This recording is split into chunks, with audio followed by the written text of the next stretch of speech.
C'est un épisode assez particulier que j'avais hâte de partager avec vous, puisqu'il donne la parole à l'une des pâtissières les plus talentueuses et les plus secrètes, la grande Claire Damon, fondatrice de la pâtisserie parisienne, des gâteaux et du pain. La pâtisserie de Claire Damon, c'est un hommage à la nature dans ce qu'elle a de plus pur, des goûts justes et des mariages audacieux. Ses pâtisseries sont identifiables entre mille, et la quête d'excellence de Claire ne connaît pas de limite. Elle travaille exclusivement des produits de saison au sommet de leur maturité, issus de producteurs aux méthodes vertueuses. L'histoire de Claire Damon, c'est celle d'une pâtissière éprise de liberté, créative et déterminée. Au cours de notre échange, Claire nous en dit plus sur son processus de création, sur son rôle de chef d'entreprise et sur la volonté d'indépendance qui l'habite depuis ses débuts. Si cet épisode vous plaît, je vous invite à laisser 5 étoiles et un commentaire dans l'appli Apple Podcast. Vous êtes prêts à passer à table ? Je suis Adeline Glibota et voici le portrait de Claire Damon dans Girls in Food. Bonjour Claire Damon. Bonjour. Est-ce que vous pouvez vous présenter ? Claire Damon, pâtissière dans mon entreprise des gâteaux et du pain depuis une dizaine d'années. Petit retour en arrière, quelle était la place de la cuisine dans votre famille quand vous étiez enfant ? Centrale, puisque au propre comme au figuré. Chez mon arrière-grand-mère, la table était une table énorme qui était vraiment au milieu de la cuisine et tout s'y préparait. C'est-à-dire ma grand-mère avec ses filles, avec les hommes qui rapportaient les légumes du jardin et autres. Mais en tout cas, tout le monde s'affairait autour de cette table-là pour préparer les repas. Et puis les enfants qui gambadaient et qui profitaient des odeurs. Puisque chez moi, on respecte beaucoup la nourriture, donc on ne grignote pas. En revanche, on profite des odeurs, des couleurs et des discussions que pouvait avoir, qui étaient super joyeuses en fait, pendant ces préparations de repas. Et est-ce qu'il y avait un plat du dimanche particulier dans votre famille ? Non, pas particulièrement. On n'avait pas le poulet du dimanche, ce qui pouvait arriver, mais non, pas de plat particulier. Tous les dimanches, il y avait en revanche un gâteau. Mais pas de plat particulier. Et qui le faisait ce gâteau ? On voit peut-être une lignée se dessiner. Peut-être, oui, je sais pas, peut-être. En tout cas, la nourriture était quelque chose d'important. Mm-hmm. Et toujours dans votre enfance, est-ce qu'il y avait un métier qui vous faisait rêver ?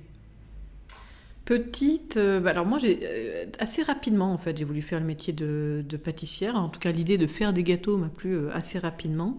Mais avant je voulais être architecte et puis après je voulais faire le cadre noir avec Saumur parce que j'ai longtemps monté à cheval et puis finalement c'est la pâtisserie qui l'a emporté, mais vraiment par passion parce que mes parents n'étaient pas du tout du milieu.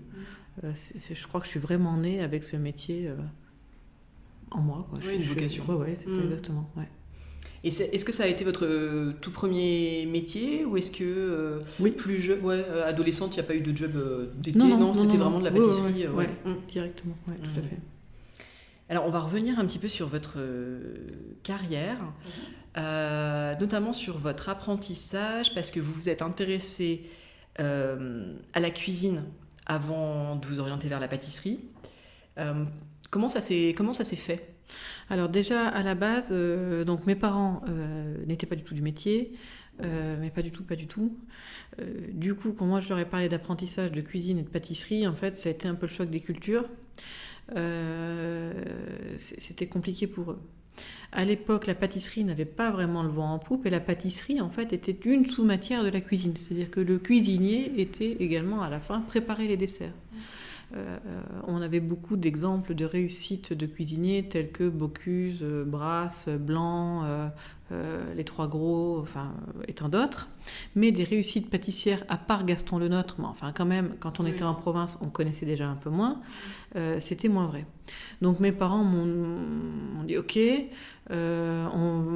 vous étiez plus favorable à une école hôtelière », que je ne voulais pas faire parce que j'estimais qu'on apprenait ce genre de métier, ce type de métier, en fait, de gestes, s'apprenait en faisant, en fabriquant.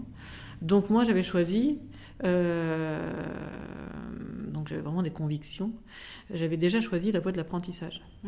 Et mes parents m'ont dit, ok, apprentissage, mais plutôt en cuisine, puisqu'il y avait des références, il y avait déjà des références. C'était plus facile de se raccrocher à quelque chose. Exactement. Et pour moi, c'était pas un non-sens, et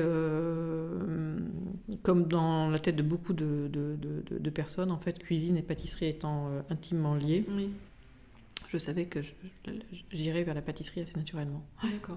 Et comment s'est faite la transition justement concrètement après ce passage en cuisine comment est-ce que vous êtes arrivé vraiment à faire de la pâtisserie ? Quand on est apprenti en cuisine, on s'occupe surtout de 2 postes. Du garde-manger, c'est-à-dire les entrées, en gros, c'est le poste des entrées.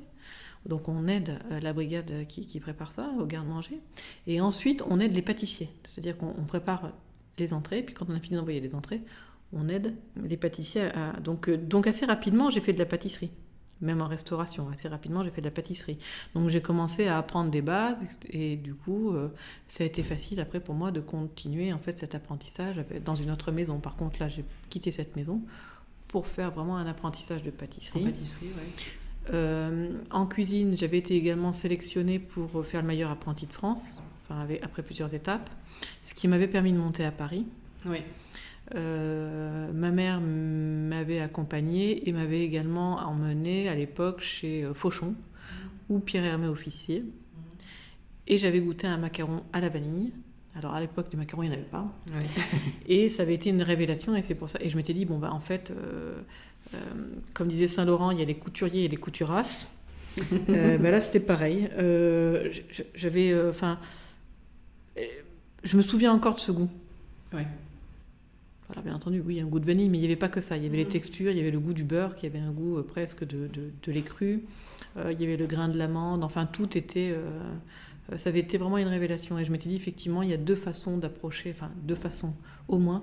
Mais en tout cas, cette façon d'approcher le métier et les goûts me plaît. Et c'est ici qu'il faut c'est ici que ça s'apprend. Et c'est comme ça que je suis montée à Paris. D'accord. Et donc, vous avez d'ailleurs travaillé avec Pierre Hermé ? Que j'ai rencontré, parce que le meilleur apprenti de France ouvre 2-3 portes.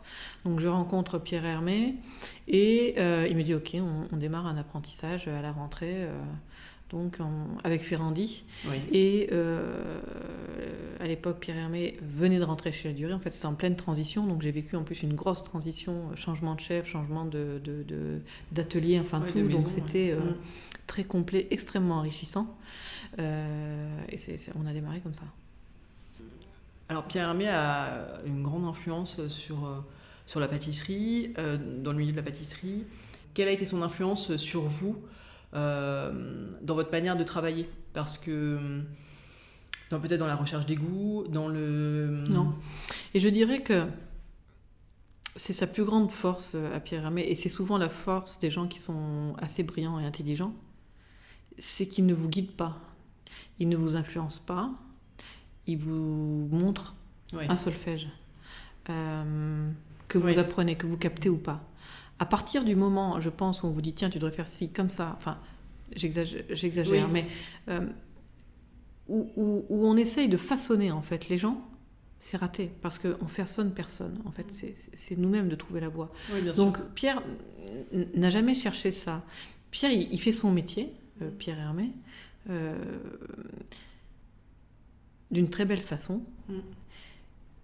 Vous avez la chance de capter son travail et sa démarche, c'est super. Et ça vous enrichit. Comme une jolie musique, comme un livre, comme... mais pas de modelage, quoi. Pas de modelage et pas de maître, parce que ça, c'est vraiment quelque chose qui me... Ouais. Mais est-ce que ça vous intéressait, quand vous étiez débutante, en fait, de travailler avec les plus grands ? Est-ce que vous vous êtes dit, il faut que j'apprenne en travaillant à leur côté ? Ouais. Et c'est pour ça aussi que vous avez fait le concours du meilleur apprenti ou... Alors le concours du meilleur apprenti, en fait, vous décidez pas de le faire. En fait, vous êtes sélectionné par des notes et des résultats. Ouais. Donc ça, c'est pas moi qui l'ai décidé. En revanche, oui, je savais que ce métier-là, il était beau que s'il était pratiqué à haut niveau, quoi. C'est comme être carrossier chez le garagiste du coin, qui a certainement ou carrossier chez Ferrari. Je pense qu'il y a des... C'est autre chose. Ok. Est-ce qu'on peut revenir sur les autres étapes qui vous ont conduite à créer votre entreprise, voilà, les étapes qui ont précédé à la création des gâteaux et du pain? Je crois que j'ai toujours voulu en fait m'installer, depuis toute petite en fait. Ça c'est fou, avec le recul je me dis mais c'est fou parce que d'avoir autant c'est vraiment pour le coup la foi du charbonnier, quoi, Oui. la foi de l'Auvergnat. Mais les étapes, je sais pas en fait. Je me suis fait un bon solfège, un bon bagage, de très bonnes connaissances professionnelles, en allant dans les ateliers, les labos où les choses se passaient, quoi, parce qu'il y a des endroits où les choses se passent. Bien sûr. Et ensuite, j'ai fait beaucoup de palaces, où là, j'ai été confrontée à une autre... j'ai travaillé avec une autre excellence, d'autres exigences très différentes. Et là, j'ai appris autre chose, c'est-à-dire j'ai appris le management, parce que dans les palaces parisiens, c'est des très grosses brigades, où vous avez, bien entendu, votre métier de pâtissier à gérer, mais où il y a quand même beaucoup d'humain, il y a beaucoup de social, et il y a une grosse part de syndicats, donc c'est du vrai management. C'est du vrai management, donc ouais. Et puis on parle beaucoup plus, on parle d'argent, on parle de... quand vous avez des postes à responsabilité dans un palace, vous n'êtes plus que pâtissier. Bien sûr. Et c'est cette approche-là aussi qui m'a permis d'appréhender un petit peu plus. Alors attention, le monde de l'entreprise à un autre niveau, bien entendu. Sûr, oui. Non, mais ça vous a été utile en tout cas dans la création de votre propre entreprise. Oui, parce que je me suis dit que c'était pas quelque chose auquel j'étais réfractaire. Oui. C'est-à-dire que vous pouvez être très bon pâtissier, mais finalement, la gestion de l'humain, la gestion des finances, ça peut vite vous ennuyer, les chiffres, les choses comme ça. Finalement, moi, c'était quelque chose qui me plaisait assez, que je trouvais que c'était complémentaire. Ouais, j'aimais faire ça. Alors, quand vous avez créé votre entreprise, vous ne l'avez pas créée toute seule puisque vous vous êtes associée au boulanger David Granger. Oui. À l'époque, c'était pas forcément courant quand on crée une pâtisserie haut de gamme, de proposer du pain. Oui. Est-ce que vous pouvez nous expliquer un peu ce choix ? Alors, c'est vrai qu'à l'époque, la pâtisserie avait un peu un côté très élitiste, très haut de gamme, qui me déplaisait pas forcément, puisque en venant du Palace, j'étais quand même un petit peu marquée par cette expérience. Mais je trouvais que ce qui était intéressant avec le pain, c'est que ça apportait du quotidien, en fait. Le quotidien dans ce qu'il a de beau. C'est-à-dire ce pain qu'on vient chercher tous les jours, ou qu'on va partager, qu'on va rompre. Enfin, il y a toute une symbolique autour du pain que je trouvais jolie, et qui désacralisait un peu ce gâteau bijou, ce gâteau qui commençait à être starifié, que je trouvais pas terrible. Et puis il y avait l'odeur. Ça rend des boutiques vivantes en fait, l'odeur du pain. Bien entendu, les gâteaux ont une odeur, mais le pain a une couleur et une odeur qui est tout à fait différente, qui était assez complémentaire. Je trouvais que les choses se répondaient bien. Et ça amène aussi, de façon commerciale en fait, le pain amène un flux bien sûr, au quotidien qui est pas inintéressant. Bien sûr. Quand vous avez lancé votre entreprise, donc elle s'appelle Des gâteaux et du pain. Est-ce que vous pouvez nous dire comment vous avez choisi le nom ? Parce que maintenant il y a le sous-titre Claire d'Amont. Oui. Mais ça ne portait pas votre nom, voilà. Non. Alors que beaucoup de pâtissiers qui ont lancé leur maison après un parcours en tant que salariés ont donné leur nom à leur entreprise. Ouais. Alors déjà, d'une part, on était deux. Ouais. Donc, ça aurait fait un truc à rallonge, et puis on n'avait pas forcément envie de ça. Après, il y avait l'autre choix de mettre des noms compliqués, parce qu'à l'époque, c'était... on voyait fleurir sur les store-ban des noms tous plus improbables les uns que les autres, des trucs de fous. Des noms inventés, quoi. Ouais, voilà, qui on comprenait pas trop ce que c'était comme magasin. Donc moi je me suis dit, des gâteaux et du pain, finalement c'est simple, efficace, sobre, ça m'allait bien. Je trouvais que ça sonnait bien. On a trouvé une jolie typo, on a travaillé avec Yann Pénors, qui à l'époque avait illustré le Larousse, donc c'était quand même quelqu'un qui était très intéressant. Et on a mis des gâteaux et du pain. Par la suite, à force, on a eu quand même assez vite une renommée. On a on a beaucoup d'étrangers qui viennent chez nous, que ce soit des Japonais, des Chinois, des Israéliens. Enfin, on a une grosse clientèle en fait étrangère. Et même la clientèle parisienne, au bout d'un moment, quand ce n'est plus de la clientèle de quartier, c'est-à-dire c'est des gens qui se déplacent parce qu'ils viennent chercher quelque chose, ils ont besoin de mettre un nom et un visage. Et très vite, en fait, on dit « Ok, c'est des gâteaux et du pain. Très bien, mais c'est qui ?» Bah oui, mais c'est des gâteaux et du pain. Non, mais d'accord.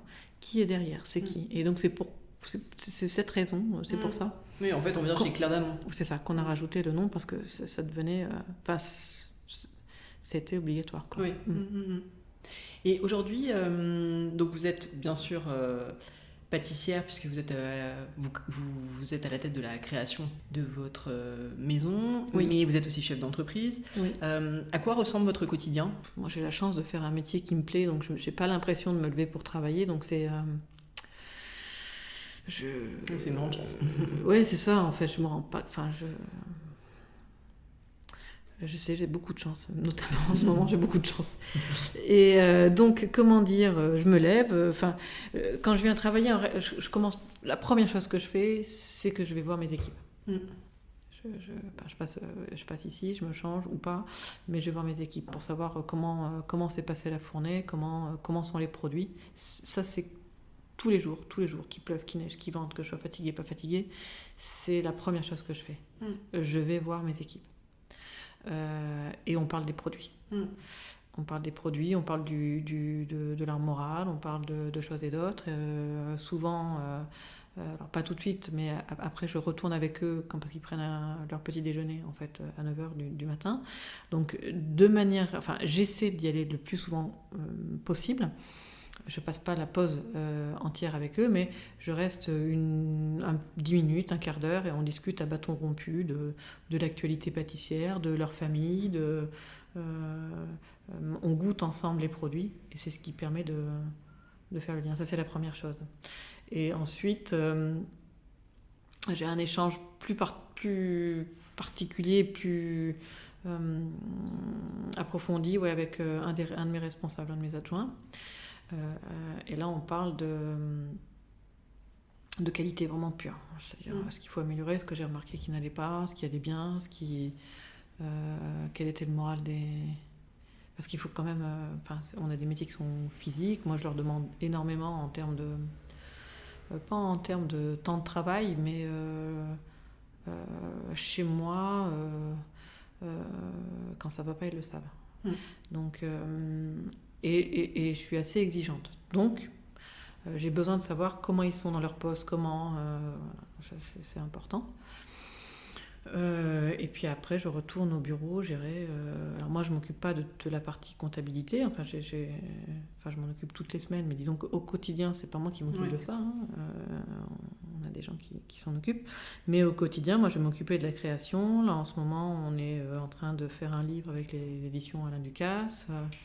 Génial. Donc on travaille avec le photographe, on travaille sur des nouvelles idées, on travaille sur des salons qu'on va être amené... Enfin, pas forcément des salons, parce que moi, je n'en fais pas, mais des interventions qu'on peut être amené à faire à l'étranger ou dans des écoles ou des choses comme ça. Classe, des choses comme ça. Voilà. Et puis sur des nouveaux projets de packaging pour sortir du plastique, c'est une grande préoccupation sur... toujours aller plus en avant dans un mode de fonctionnement le plus écologique possible. Enfin, ça, c'est la préoccupation Vraiment, c'est une préoccupation qui nous a toujours habité, mais là, de plus en plus, quoi. Ouais. D'ailleurs, à ce propos, on peut parler peut-être d'une initiative que vous avez mise en place qui est la recyclerie. Oui. Comment est-ce que c'est né ? Alors justement, vous parlez de cette préoccupation environnementale, on va y revenir par la suite dans les matières premières que vous utilisez, mais je trouve que c'est intéressant comme démarche pour limiter le gaspillage. Limiter le gaspillage, et puis...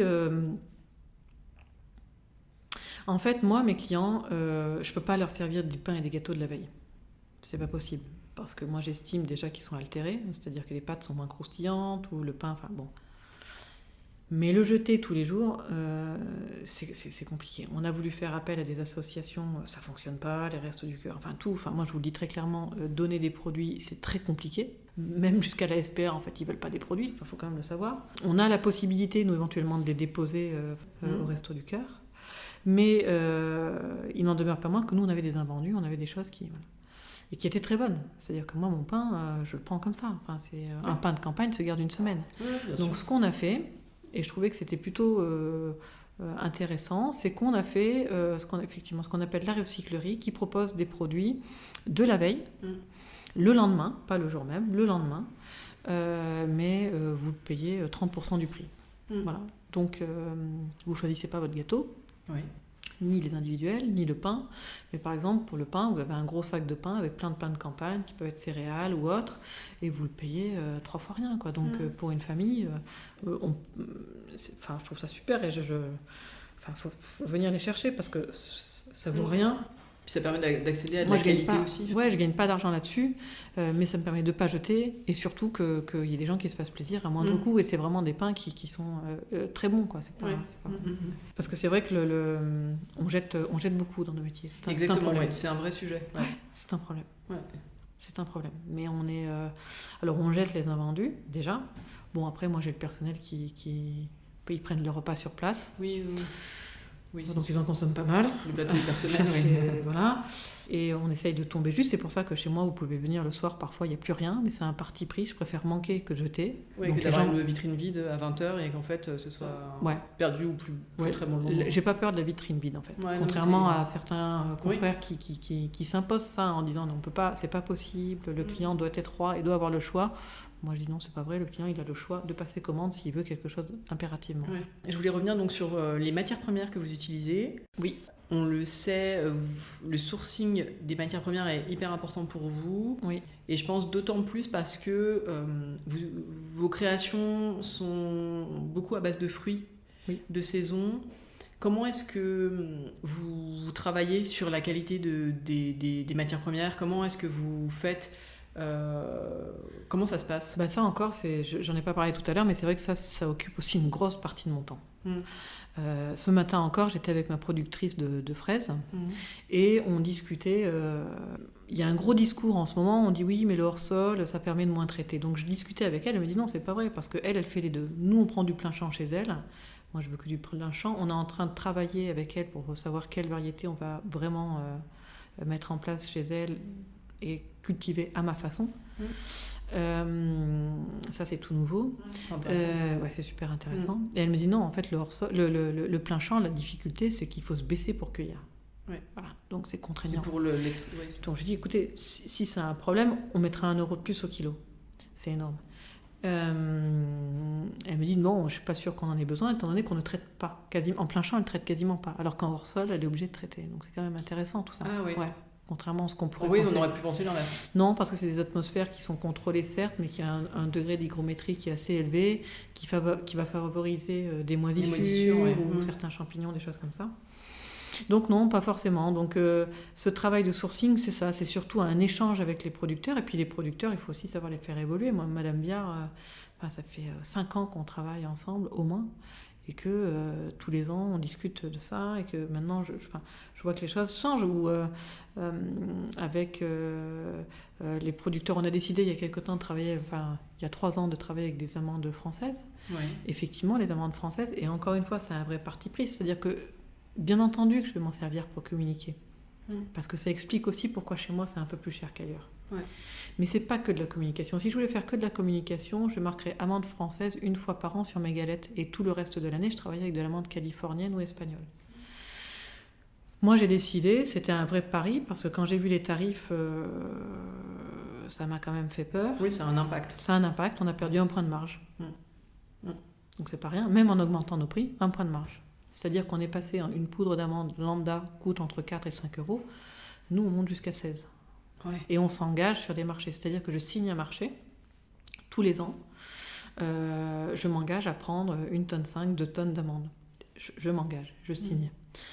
Donc c'est pas rien. Non.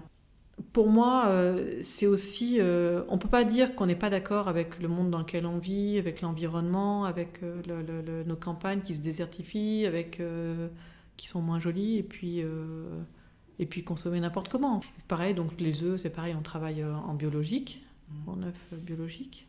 les citrons, les fruits. Bon, je suis pas forcément pour le bio à 100%. Il y a des choses où je vais prendre du bio parce qu'effectivement, un citron où vous utilisez énormément toute la peau, tout le zeste. Ouais, le zeste. Bon, oui, bien sûr qu'on va le prendre biologique. Si j'avais un producteur de citron que je connaissais et que je savais que le mec ne traite pas. Oui, vous n'avez pas forcément besoin du label. J'ai pas besoin du label. Ouais.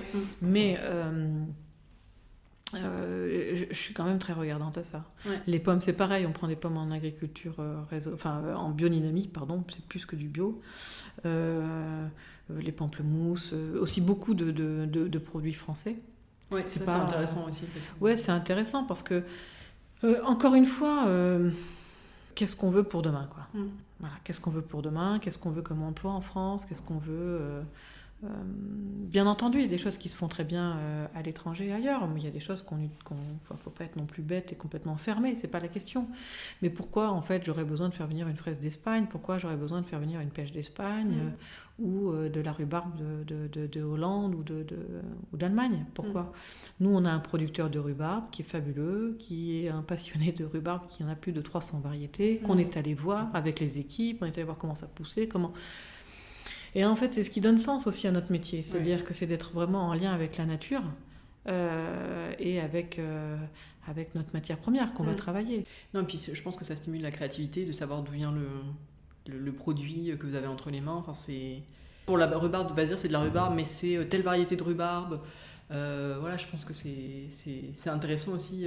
Ah, c'est super intéressant. Enfin, moi, la variété, je m'y intéresse parce que... par rapport au goût. Oui. Donc avec notre producteur de rhubarbe, on a déterminé, on a fait des essais. Moi, j'ai goûté de la rhubarbe, un paquet. Et je me disais, au début, je me suis dit non, la rhubarbe, elles ont toutes plus ou moins le même goût. En fait, non. Bon, alors faut quand même avoir un palais un peu entraîné. Mais effectivement, oui, il y a des textures, il y a des parfums tout à fait différents, des niveaux de sucre assez différents également. Et donc voilà. Mais une fois que ces variétés elles sont déterminées, nous on les garde. C'est pas. Mais ça, c'est vrai que c'est un travail supplémentaire. Quand on pense à certains de vos confrères qui centralisent les achats de fruits avec un seul interlocuteur, vous, finalement, vous avez un producteur de rhubarbe, un producteur d'amandes, un producteur... Enfin, pour chaque typologie de produit, vous avez une personne qui... C'est plus risqué. Ouais. Parce que le jour où cette personne, en fait, le monoproducteur, le monofournisseur, on sait tous que c'est très risqué, quoi. Ouais. C'est-à-dire que le jour où il a plus de produits, il en a plus. Ouais. Mais bon, ça c'est encore une chose. Je me suis défait de toutes ces obligations, ces contraintes qu'on se donne alors qu'il n'y a pas lieu d'être. Et moi, quand ma productrice me dit, non, en fait, Madame Damon, je ne vais pas pouvoir vous livrer les fraises parce qu'il a plu toute la nuit et qu'elles sont pas possibles, je peux pas les cueillir, sinon tout va moisir, vous n'allez pas être contente. Et ben je dis à mes clients, en fait il y aura pas de fraises aujourd'hui, et c'est comme ça. Oui. À un moment donné, quand on travaillait avec des attachés de presse, avec des contraintes de journalistes, c'était quelque chose dont on ne pouvait pas se permettre. C'était impossible. C'est-à-dire, on vous dit, la contrainte de ça, c'est le 8 mai, il faut sortir la fraise. Et ça, vous devez le décider au minimum 6 mois avant. Aujourd'hui, avec la nature, ça marche pas comme ça. Donc moi, toutes ces contraintes, j'ai arrêté la presse, j'ai arrêté toutes les attachés de presse, et on se concentre sur un essentiel, c'est-à-dire sourcer les produits. Je discutais avec des collègues il y a peu qui me disaient « mais toi, dis donc, tu as un gros sourcing de produits, tu pourrais pas me donner une adresse de ceci, une adresse de cela ?» Je le fais parce que voilà. Mais punaise, ça m'a pris du temps, quoi. Oui, bien sûr. Ça m'a pris du temps. Mais je le fais parce que je me dis ça va plutôt vers le bon... Je le fais pour 2 raisons. Parce que ça va plutôt vers c'est la bonne démarche. Et puis parce que mes producteurs sont trop petits pour fournir tout le monde. Donc de toute façon... je voudrais revenir sur votre processus de création. Oui. Parce que vos pâtisseries sont, je trouve, très identifiables. C'est-à-dire qu'on voit tout de suite quand un gâteau vient de chez vous, on le reconnaît. C'est ce qui n'est pas si courant. Comment est-ce que naissent en fait quelque part vos créations? Est-ce que vous partez d'une idée de visuel? Est-ce que c'est parce qu'il y a aussi des associations de goût qui sont très audacieuses, qui sont pas communes. Comment est-ce que ça vous vient? C'est la vie en fait qui m'inspire. Moi, c'est les gens que je vais rencontrer, enfin pas les gens que je vais rencontrer, mais les personnes qui peuvent marquer mon parcours ou des gens qui me sont proches ou une musique, une peinture. C'est vraiment ma sensibilité, quoi. C'est une expression de ma sensibilité. Après, l'association, moi, ça se fait en tête, quoi. C'est pas... c'est des choses que... comment ça marche ? Je me pose pas au bureau en me disant tiens, il faudrait que je fasse un gâteau à la tomate verte. Malheureusement, j'y arrive pas du tout. Enfin, je sais pas faire ça. Je peux faire des gâteaux comme ça. Le schéma imposé, l'exercice imposé, j'y arrive. Mais ça sera pas aussi singulier et ça sera pas aussi personnel. C'est des moments de vie qui croisent des senteurs, qui croisent des parfums, qui croisent des ingrédients, qui vous inspirent des textures. On imagine bien que nos sentiments et nos sensations peuvent être liés à des textures plus ou moins fermes, plus ou moins douces, des choses plus sucrées, moins sucrées, plus acides, avec ou sans morceaux, etc. etc. Moi, en fait, c'est comme ça que je le fais. Par exemple, Initial CD. Bon, alors c'est très prétentieux parce que c'est un autoportrait.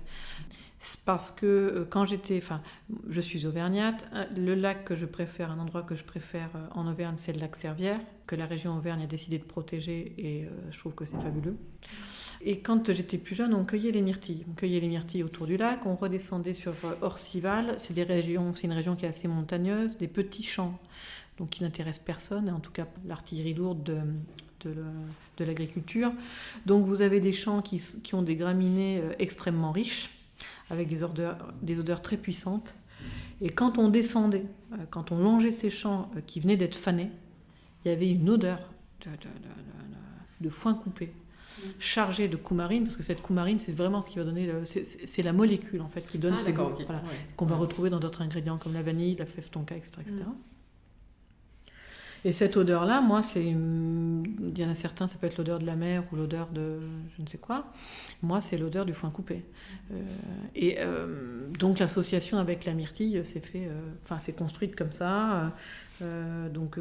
Et après, je voulais quelque chose de très léger. Enfin bon, bref, l'architecture du gâteau, en tout cas la construction du gâteau, se fait avec les goûts, les textures, les densités, tout ça. Ouais.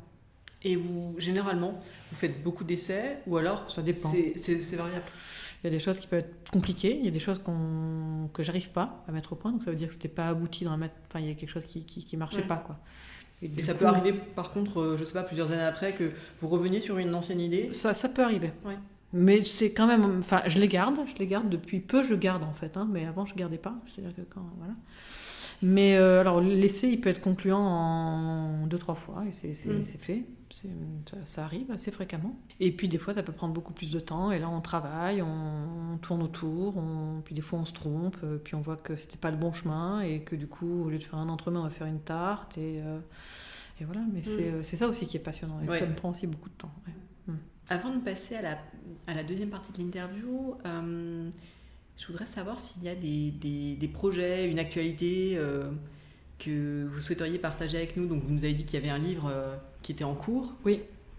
Est-ce qu'il y a d'autres choses Pas d'ouverture de boutique parce que je veux rester à taille... cette taille, j'allais dire à taille humaine. Je ne sais pas si j'avais une troisième boutique, si ça ne serait pas à taille humaine, mais en tout cas aujourd'hui... Je pense que ce soit sur la rive droite. Ouais. On a trouvé un rythme, un mode de production... une taille d'atelier qui fonctionne en fait. Qui est idéale. Okay. C'est-à-dire c'est la fraîcheur absolue. Les gâteaux, ils ont un quart d'heure de livraison tout au plus pour aller à Bac. Pour monter ici au magasin, il y a 10 mètres. On arrive avec ces deux boutiques, on arrive à un volume qui nous permet d'avoir quand même une certaine poids par rapport à nos fournisseurs. Ça, c'est aussi important. Ouais. Tout en étant pas bridé, parce qu'à partir du moment où vous avez des productions plus importantes, chez moi, il n'y a quasiment pas d'horaire de nuit. Oui. Donc on les a réduits même encore plus. Plus ça va, plus j'essaie de ne pas en faire, parce que l'horaire de nuit, en fait, n'est pas... Personne rêve de travailler la nuit. Non. Comment faire un métier sereinement et avec joie et avec envie. Alors je sais, moi j'ai des gens qui ont fait de la nuit et qui le faisaient avec cœur, mais bon, quand même c'est dur. Donc ça, j'aimerais qu'on arrête. Et ça, c'est possible que si on a une entreprise comme ça, vraiment à taille humaine, quoi. C'est-à-dire que voilà, on a 30 salariés, ce qui est déjà pas mal. Mais tout tient ici, quoi. On a 350 mètres carrés, tout tient ici, et c'est une chance déjà d'avoir ça. Ouais. Et donc, à un moment donné, je voulais, à un moment donné, mon rêve même, c'était d'être coté au second marché. Bon, avec le temps, vous apprenez et vous rendez compte des contraintes que ça peut avoir. Et, voilà. Et je trouve que là, on est vraiment... Ça, c'est extrêmement performant comme modèle. Non, mais c'est aussi intéressant là, dans ce que vous dites, qu'on peut aussi revoir sa copie sans que ce soit un échec ou négatif. C'est-à-dire on peut se dire finalement je rêvais de ça et c'était pas ça. Et se rendre compte que ce qu'on a là, c'est précieux. Exactement, mais en fait je pense que c'est l'évolution, en fait, la connaissance de soi, puis la connaissance du métier de chef d'entreprise. Oui. Et d'entrepreneur qu'on n'est pas... Moi, je suis pas née comme ça, je l'ai appris un peu sur le tas. Et du coup, c'est ce qui fait que voilà, et puis on a mis tellement... Enfin, moi, j'ai mis tellement de temps, de travail dans cette entreprise pour en faire ce qu'elle est aujourd'hui. Et aujourd'hui, je récolte un petit peu les fruits. J'en parlais tout à l'heure avec un de mes confrères. Et il me disait, je sais pas, je crois que je vais fermer 2-3 boutiques, parce qu'en fin de compte, quand je regarde ton modèle, il est quand même... c'est bien, quoi. Il marche bien, ouais. Mais je dirais qu'il n'y a pas de bon modèle à part celui qui nous correspond. Exactement, c'est ça en fait. Voilà. Voilà. Après, il faut faire les choses avec conviction et avec... et le principal, c'est de trouver du plaisir dans ce qu'on fait. Voilà. C'est tout. C'est une bonne leçon, je pense. Ouais, Alors Claire Damon va passer à la deuxième partie de l'interview qui est consacrée aux femmes et à leur place dans le monde de la gastronomie. Ma première question, qui est une question rituelle, que je pose à toutes mes invitées, c'est est-ce que selon vous, le fait d'être une femme a eu une incidence sur votre parcours ? Alors, en fonction des invités, ça peut être très positif comme très négatif comme neutre. J'ai hâte de savoir ce que vous avez à nous dire sur le sujet. Je serais tentée de vous dire que je me suis jamais posé la question, et c'est certainement vrai, et c'est ce que je voudrais en fait vous dire. Il n'en demeure pas moins que souvent vous êtes confrontés, surtout dans des milieux comme les nôtres, où bien que tous les milieux sont un peu comme ça, je discutais récemment, même dans des milieux tout à fait différents, il y a pas de... Malheureusement, il n'y a pas de profil type pour être pour être quelqu'un de pas très intelligent. Donc du coup, vous êtes confronté à certaines choses, et puis je pense que moi j'ai appris à faire avec, et en tout cas, oui, ça a eu une influence, parce que souvent, ce que j'avais pu entendre, j'avais le caractère, moi, fait pour me défendre, en fait, de ça. J'avais le caractère, j'avais les mots, parce qu'on l'a pas toujours, on n'a pas toujours les mots pour se défendre. C'est vrai. Et j'avais une troisième chose qui était indispensable, c'est que j'avais la compétence. Parce que quoi qu'il arrive, il n'y a qu'une chose qui prime à la fin, c'est le travail, le résultat. Et quand vous montrez que le travail, vous le faites de la même façon, voire mieux, ça force un peu le respect. Ça, c'est la première chose. Mais ça, c'était avec mes collègues en lien direct. Mais sinon, la majeure partie des gens avec qui j'ai pu travailler, ça s'est très très bien passé. J'ai pas eu de difficultés, même à l'école. Quand je suis rentrée à Ferrandi, j'avais des profs qui étaient... la majeure partie des profs de pratique sont des hommes. Enfin, c'est pas la majeure partie. Toujours, ouais. En fait, il n'y a pas de prof... il n'y a pas de prof femme. Moi, quand je suis rentrée, quand j'ai fait ce métier-là, je crois que mes premiers cours, moi, j'étais la seule femme. Et puis voilà, donc je savais malgré tout, même que j'avais pas... C'est pas que j'avais pas le droit à l'erreur, mais en fait, je savais qu'il fallait quand même que je sois pas trop mauvaise, quoi. Oui, après, vous rencontrez forcément des gens qui sont moins bienveillants que d'autres et qui vont vous faire des réflexions, effectivement, Vous êtes une femme, pas une femme, vous faites un métier d'homme, qu'est-ce que vous faites un peu là-dedans, etc. etc. Mais après, moi, c'est ce que je dis, j'avais des convictions qui ont fait que tout ça, en fait, je l'ai vraiment laissé de côté et les chiens à bois, la caravane passe, quoi. Et aujourd'hui, est-ce qu'il y a des femmes dans votre environnement professionnel, ça peut être dans votre entreprise, ça peut être dans votre écosystème, est-ce que vous travaillez beaucoup avec des femmes ou pas forcément En fait, moi, je me pose pas la question. Quand quelqu'un est bon, que ce soit une femme ou un homme, je le prends, peu importe le poste. Oui. Donc, parfois j'ai des doutes, mais je laisse toujours la chance. J'ai des postes qui sont pas faciles, qui sont très physiques, les postes de four, les postes que je peux donner parfois. C'est des postes un peu révélateurs. Et on a parfois des belles surprises, des très très belles surprises. Je pense à quelqu'un que vous connaissez qui a fait son stage chez nous. Et ce poste-là, en fait, cette jeune fille, j'avais mis un poste qui était plutôt facile, où elle était peut-être un peu bridée. Et pensant la protéger, parce que je la trouvais un peu petite et tout, donc je me suis dit, bon, voilà. Et puis, finalement, j'ai décidé de la mettre dans un poste beaucoup plus important, beaucoup plus difficile, où elle serait seule, où, en fait, j'ai décidé de la mettre un peu au pied du mur, parce qu'on arrivait devant Enfin, il y avait un problème. On n'arrivait pas, elle n'arrivait pas Elle s'épanouissait pas, le travail qu'elle me fournissait me plaisait pas, je voyais qu'elle n'était pas contente, donc, pied du mur, c'est le four, tout seul, face au... Il n'y a pas d'échappatoire. Et puis finalement, je pense que ça lui a donné confiance et c'est comme ça qu'elle a réussi à s'en sortir et à faire... Et je pense à se transcender. Voilà. Ouais. Donc voilà. Donc pour moi, il n'y a pas de... J'ai des femmes... Question, en fait, ouais. Non, j'ai des femmes dans tous les postes. Enfin, j'ai des femmes qui font des croissants, comme des hommes. Toutes mes équipes sont mixtes. La pâtisserie, la boulangerie, le tour et la vente. Non, mais c'est intéressant aussi de voir... peut-être que vous le faites de manière innée en fait parce que vous cherchez la compétence et voilà, et c'est pas du tout un frein d'être un homme ou une femme. Mais est-ce que vous avez l'impression que il y a plus de femmes dans le milieu maintenant par rapport à, je sais pas, au début? Moi, chez La Durée, on devait être 2 femmes, donc 3 sur une brigade de, je sais pas combien on était, peut-être 50 ou 60, je sais plus. À l'école, c'était à peu près de cet ordre-là. Dans les brigades de Palace, c'était encore pire. Donc, bien entendu qu'il y a plus de femmes.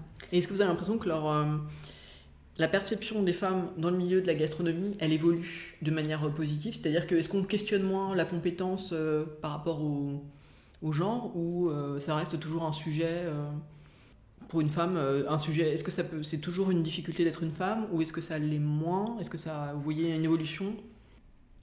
Moi, le seul monde d'entreprise que je connais, c'est le mien. Oui. Et chez moi, il n'y a pas de difficulté. Après, là où je peux être confrontée à ça, c'est sur des concours ou sur des... Bien entendu qu'on entend encore... t'as été invitée là, mais oui, parce que t'es une femme. Bien entendu qu'on l'entend encore, mais comme partout, où tiens, tu vas avoir... mais bien sûr. Attends, mais cherche pas. C'est parce que t'es une femme. Ou récemment, on m'a dit, tu sais, tu devrais peut-être passer les MOF. T'es une femme, ils sont plus indulgents. C'est vrai. Voilà. Et ça m'a fait rire. Moi, je cherche pas. En fait, je suis pas très concours, en fait. C'est un peu une... il y aurait beaucoup de choses à dire aussi sur les concours qui pourraient contrer la masculinité. Mais je ne m'étendrai pas sur ce débat, sur ce sujet. Donc non, je n'ai pas besoin d'un code bleu, blanc, rouge, mais que je respecte tout à fait, parce que c'est quand même un beau concours. Mais enfin voilà, c'est des choses comme ça qu'on peut entendre. Après, je pense qu'il faut qu'on se serve des lois qui sont faites pour se défendre, c'est-à-dire que dans un atelier... chez moi, quand il y a quelqu'un qui parle mal à un homme comme à une femme, ça se passe pas bien. Mais pas bien du tout. Je peux virer quelqu'un sur le champ pour quelque chose comme ça. C'est quelque chose que j'accepte pas. Il faut se servir des lois, il faut avancer, mais il faut pas que notre féminité soit un argument, quoi. Oui. De s'imposer dans le monde du travail. C'est pourquoi, ce que je vous disais, c'est que de la discrimination positive pour les femmes, je ne suis pas favorable. Alors, certains peuvent m'avancer ça comme un mal pour un bien, c'est-à-dire on tape un bon coup sur la table pour imposer ça une bonne fois pour toutes et après les choses vont se réguler. Ouais. C'est une façon de voir les choses. Absolument. Moi, ce que je crains, c'est que ça crée certaines frustrations chez les hommes qui pour autant avant n'avaient aucun problème. La loi nous protège. Il y a des lois, qu'on incite les femmes et qu'on fasse des campagnes et qu'on éveille les enfants dans les écoles et qu'on les forme à tout ça et qu'on... Moi, les plus grandes violences faites aux femmes que je constate, c'est dans les couples. Ouais. Moi, des fois, je suis atterrée, quoi. La façon dont certains hommes parlent de leurs femmes, présentes ou pas, moi, j'ai envie de me lever et de leur dire, mais attends, mais à quel moment tu t'arrêtes, quoi.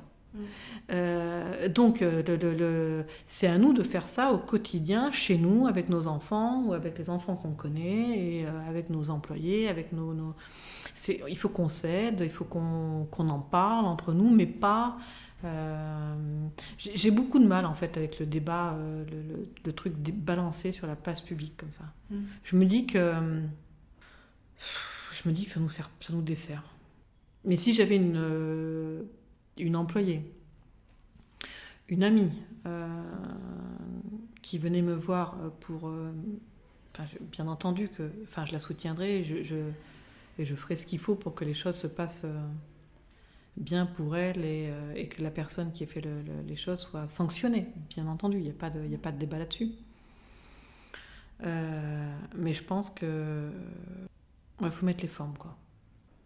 Et est-ce que vous auriez un conseil à donner à une femme qui nous écouterait et qui, pour le coup, souhaiterait se lancer, travailler dans le secteur de la gastronomie? Ce serait quoi le conseil, soit que vous avez reçu et qui vous a été utile, ou alors qui fait un peu le bilan de votre expérience de pâtissière, mais de chef d'entreprise aussi? Travail.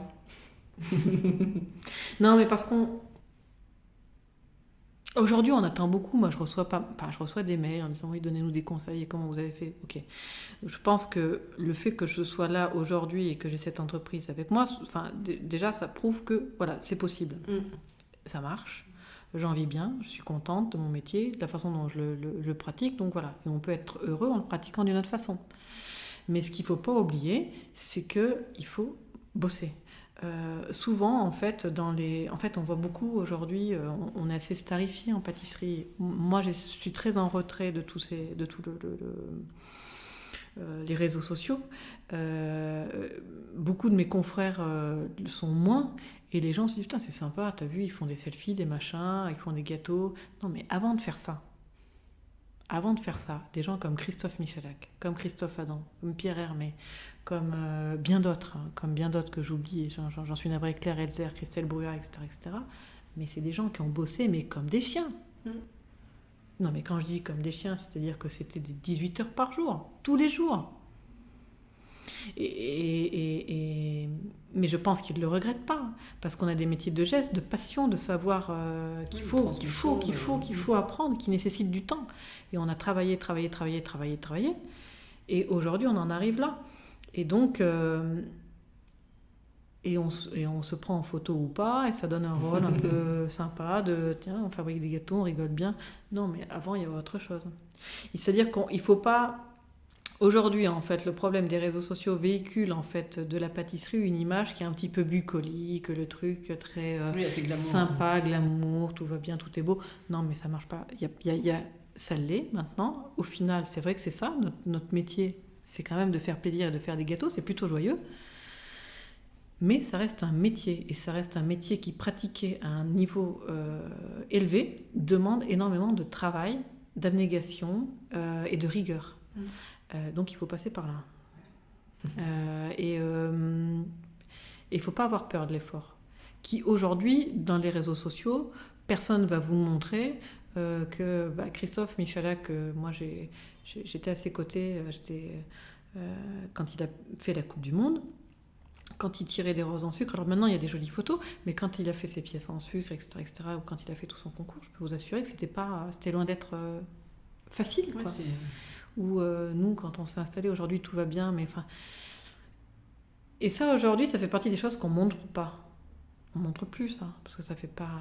Il faut pas montrer, c'est pas joli. Mais c'est ce qui fait que on réussit aussi dans un métier, quoi. C'est parce qu'il faut, à un moment donné, travailler. Pour finir sur ces sujets, est-ce qu'il y a des femmes qui ont compté dans votre parcours?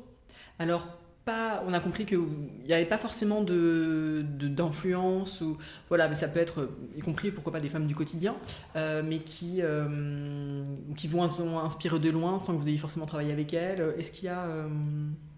Bon, alors, mon arrière-grand-mère, ma grand-mère, ma mère et ma sœur, bien entendu, dans des rôles tout à fait différents, mais ça, c'est certain.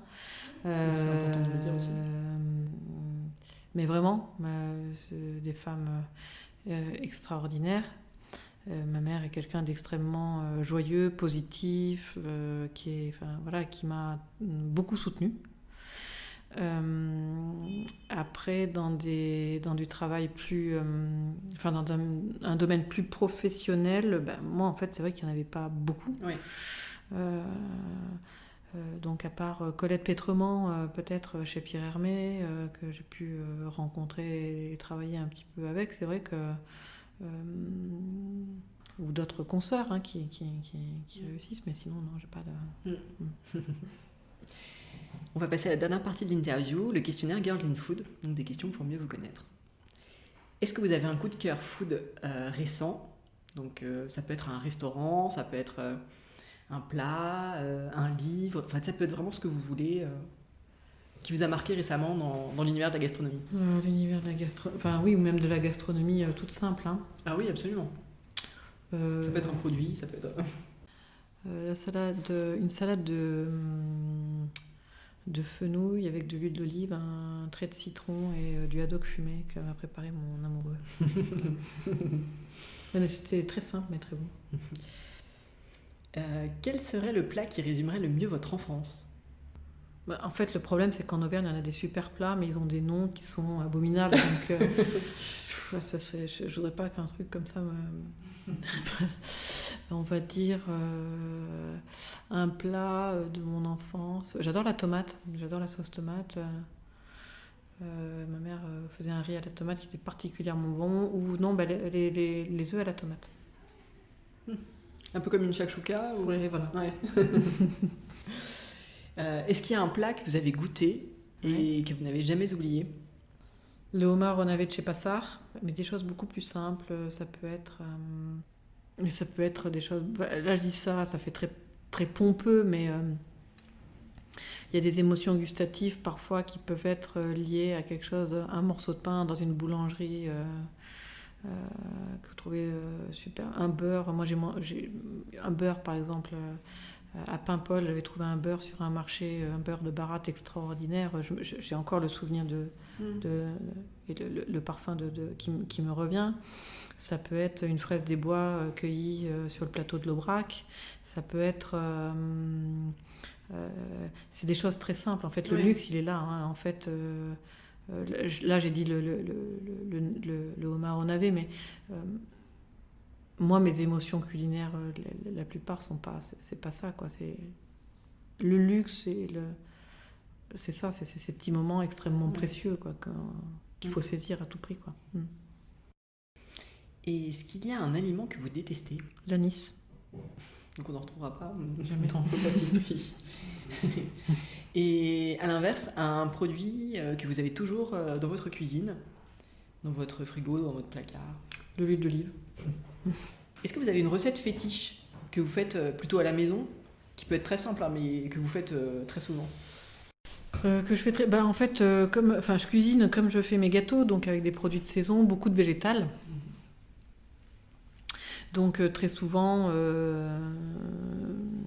Non, c'est jamais souvent, mais c'est vrai que quand c'est la saison des asperges, j'en fais très souvent. Quand c'est la saison, donc là c'est fini, c'est tant pis. Oui. Mais j'en ai fait beaucoup, avec juste un petit peu de parmesan, un trait d'huile d'olive, des choses comme ça. Là, ça va être la saison des tomates et des poivrons, des courgettes, des aubergines, donc tous ces légumes méditerranéens, le basilic, moi j'adore, donc je vais en abuser pendant tout l'été. Donc non, en fait, je profite du fruit ou du légume quand il est à pleine maturité et quand il est exceptionnel. Mais D'accord. J'ai pas de plat. La saison toujours. Toujours. Ouais. Et quand vous êtes en cuisine, est-ce que vous écoutez quelque chose ? Non. Non. Vous travaillez en silence ? Oui. Important. Important parce que nous, on a un tout petit atelier. Un atelier qui est microscopique. On peut parfois être plus de 10, entre 10 et 15 à travailler avec les machines. Alors là, si en plus on met de la musique, je pense qu'il y a de quoi devenir fou. Et à la maison ? À la maison, ouais, j'aime bien. Ouais, j'aime bien le jazz ou le classique. Mais je cuisine pas. Alors non, je ne cuisine jamais avec du classique, c'est des bêtises. Mais je trouve que le jazz est une musique qui se prête à la cuisine. S'il devait y avoir un restaurant qui serait le restaurant de votre vie, celui que vous avez, votre restaurant préféré, s'il n'en restait qu'un, ce serait lequel ? Le restaurant imprévu. C'est-à-dire le restaurant, on tombe dessus par hasard, pas quelque chose de forcément extraordinaire, mais qui allie, à mon avis, les 3 choses indispensables, c'est-à-dire un lieu sympa, de l'humain, avec une cuisine faite avec cœur et conviction, mais comme on peut trouver dans certaines campagnes. Voilà. C'est certain que ce serait un restaurant simple. Alors, je ne sais pas si la question va vous parler, mais est-ce qu'il y a un resto que vous donneriez cher pour tester, qui vous fait rêver, dont vous dites j'aimerais vraiment y aller ? Non, parce que quand j'ai envie d'une chose, en règle générale, je le fais. Et je ne suis pas... J'aimerais bien aller, mais rien ne m'empêche de le faire. J'aimerais bien aller au Noma, enfin chez Red Zepi, les derniers qu'il a fait. Mais ça, en fait, il suffit de le programmer. Mais après, des restaurants où il y a beaucoup de... Enfin, si vous pensez à l'ultraviolet ou des choses comme ça, non, ça ne me fait pas forcément rêver, quoi. Non. Dernière question. Ouais. Quelle femme souhaiteriez-vous entendre dans un prochain épisode ? Alors, on est peu nombreuses, en tout cas.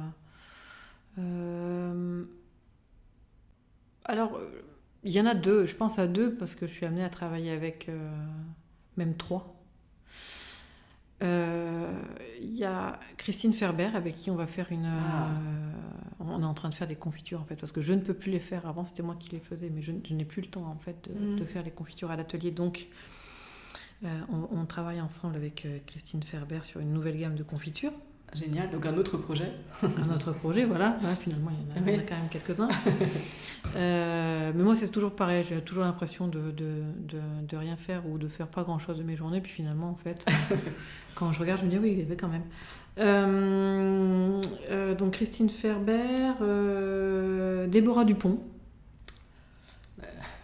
Interview déjà programmée. Déjà programmée, voilà, qui la librairie gourmande, qui est un personnage... Le temple de tout gastronome. Voilà. Et puis c'est une librairie physique, on n'achète pas ses livres en ligne, je trouve que c'est bien en fait. Ouais. Voilà. Et Julie Desfontaines, qui est mon éditrice en fait, et qui a une approche en fait de la cuisine et des mots qui est super intéressante. Écoutez, merci du conseil. À suivre dans un prochain épisode. Voilà, exactement. Merci beaucoup Claire Damon. Merci à vous. À bientôt. Au revoir. Un grand merci à Claire Damon pour sa participation à Girls in Food.